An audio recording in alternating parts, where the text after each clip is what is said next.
ہوش سنبھالتے ہی میرے ذہن میں یہ بٹھایا گیا تھا کہ پاکستان کی ریاست اور عوام کو یکسو ہو کر کشمیر کو بھارتی قبضے سے آزاد کروانا ہوگا۔ وہاں آباد مسلمانوں سے مذہبی وابستگی کے علاوہ کشمیر ہماری شہرت یوں بھی ہوئی کہ ہمارے ہاں بہتے تمام دریاؤں کے منبع بھی اسی خطے میں ہے۔ بچپن میں آپ کے ذہن میں کئی باتیں جاں گزین کی جاتی ہیں، جوانی کی بدولت میسر ہوئی خود مختاری آپ کو ان میں سے کئی باتیں بھول جانے کو مجبور کر دیتی ہے۔ چند خیالات کی بابت سوال اٹھاتے ہوئے آپ عمومی رائے سے مختلف سوچ بھی اپنا سکتے ہیں۔ رزق کمانے کے لیے تاہم مجھے صحافت کا رخ کرنا پڑا۔ رپورٹنگ مقدر ہوئی تو پاک بھارت تعلقات پر نگاہ رکھنا بھی میری صحافتی ذمہ داری بن گیا۔ اس تناظر میں طویل برسوں تک باقاعدگی سے بھارت جاتا رہا ہوں۔ مقبوضہ کشمیر کے بے تحاشا افراد سے اس کی وجہ سے گہرے مراسم بھی قائم ہو گئے۔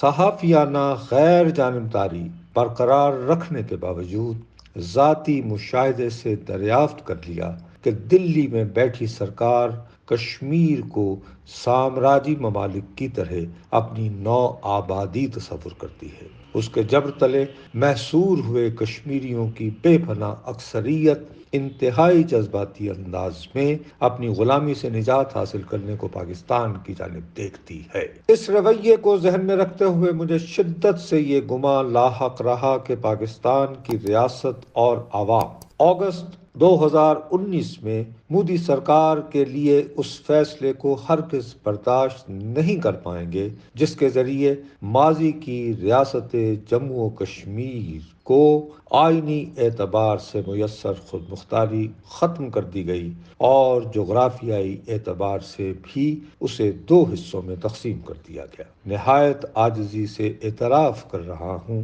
کہ ہماری جانب سے متوقع مزاحمت ٹھوس اعتبار سے ہوتی نظر نہیں آئی، فقط تقاریر سے بلکہ مٹی پاؤ والا رویہ اپنایا گیا۔ اپنی شہرت کہلاتے خطے کے ساتھ ہوئے سلوک کی بابت نظر آئی اس بے اعتنائی کے تناظر میں ہماری ریاست و حکومت کی افغانستان کے حوالے سے اپنائی فکر مندی اور بے چینی میرے جھکی ذہن کو اکثر تل ملا دیتی ہے۔ ہماری شدید خواہش ہے کہ نام نہاد عالمی برادری طالبان کی کابل واپسی کے بعد قائم ہوئے حکومتی بندوبست کو فوراً تسلیم کرے۔ امریکہ نے اس ملک کے غیر ملکی ذخائر کو فریز کر رکھا ہے۔ اس کی وجہ سے افغانستان کے بینک دیوالیہ ہونے کی طرف بڑھ رہے ہیں، کاروبار میں شدید مندی ہے اور غیر جانبدار محققین و تبصرہ نگاروں کا اصرار ہے کہ طالبان کا مقاطعہ جاری رہا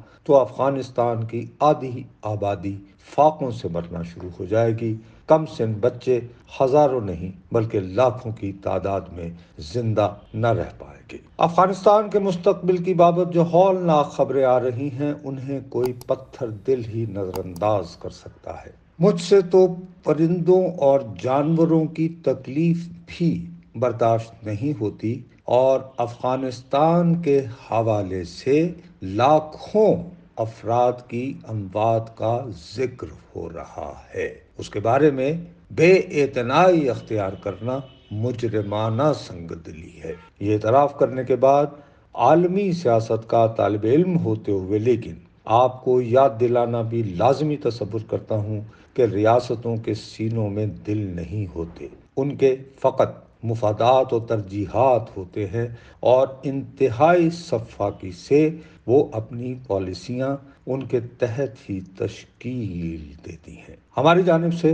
افغانستان کے حوالے سے نام نہاد عالمی ضمیر کو جھنجھوڑنے کی لہٰذا جو کاوشیں ہو رہی ہیں مذکورہ تناظر میں کسی کام نہیں آئے گی۔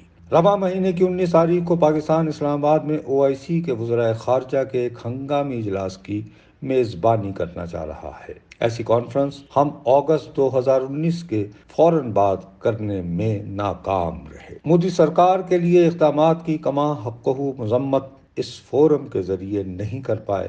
افغانستان کی بابت دہائی مچانے کو اگرچہ ہمارے برادر ملک آمادہ ہو گئے ہیں، یہ سوال تاہم اپنی جگہ برقرار رہے گا کہ مذکورہ کانفرنس امریکہ اور اس کے اتحادیوں کو کون سے ٹھوس اقدامات کے ذریعے افغانستان کے بارے میں نرم دلی اختیار کرنے کو مائل کر سکتی ہے۔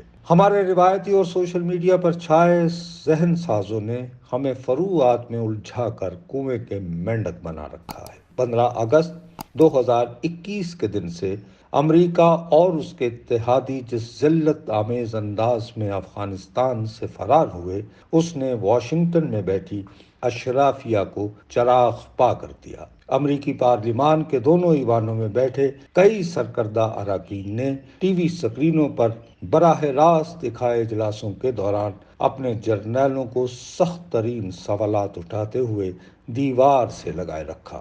امریکی صدر بائیڈن کی بھی اس ضمن میں مسلسل بھد اڑائی جا رہی ہے۔ ایسے حالات میں فقط طالبان ہی نہیں، پاکستان کو بھی ان کا سرپرست بتاتے ہوئے امریکی ذلت و رسوائی کا ذمہ دار ٹھہرایا جا رہا ہے۔ طیش و غضب کے اس عالم میں سفاک اشرافیہ انسانی مسائل پر غور کے قابل نہیں رہتی۔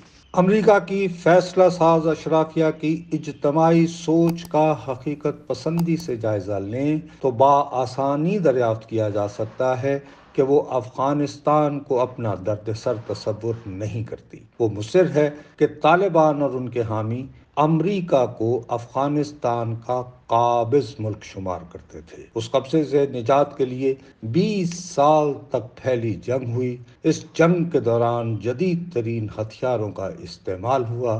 فریقین ایک دوسرے کو نیچا دکھانے کے لیے بربریت کی آخری حدوں تک چلے گئے۔ بالآخر امریکہ کو ذلت و رسوا ہو کر افغانستان سے فرار ہونا پڑا۔ ذاتی طور پر عرصہ ہوا میں نے خارجہ امور کی بابت عملی رپورٹنگ ترک کر رکھی ہے۔ میرے جو ساتھی ان پر نگاہ رکھتے ہیں، ان میں سے کئی ذمہ دار افراد نے کامل پریشانی سے مجھے بتایا ہے کہ کابل، اسلام آباد یا واشنگٹن میں جب ان کی امریکی حکام سے گفتگو ہوئی تو ان کا اجتماعی رویہ پاکستان کے بارے میں شدید مخاصمانہ تھا۔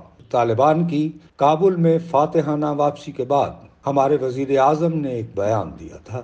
اس کے ذریعے انہوں نے اعلان کیا کہ افغانوں نے بالآخر غلامی کی زنجیریں توڑ دی ہیں۔ میرے پاس مصدقہ اطلاعات ہیں کہ واشنگٹن میں بیٹھے کئی اہم فیصلہ سازوں نے مذکورہ بیان کو واٹس ایپ پیغامات کے ذریعے ایک دوسرے کے ساتھ شیئر کیا۔ ان فیصلہ سازوں کا عمومی رویہ اب یہ ہے کہ امریکہ افغانستان کو جدید جمہوری ملک بنانے میں یقیناً ناکام رہا ہے۔ امریکی شکست کو مکارانہ انداز میں تسلیم کرنے کے بعد مگر وہ کندھے اچکا کر یہ پیغام دینے کو بھی بضد رہتے ہیں کہ افغانستان چونکہ طویل مزاحمت کے بعد آزاد و خود مختار ملک بن گیا ہے، تو اب وہاں جو مسائل ابھر رہے ہیں ان کا حل فراہم کرنا بھی طالبانی بندوبست کی ذمہ داری ہے۔ طالبانی بندوبست اگر اپنے عوام کو مطمئن کرنے میں ناکام ہو جاتا ہے تو نئی خانہ جنگی کے اثرات یقیناً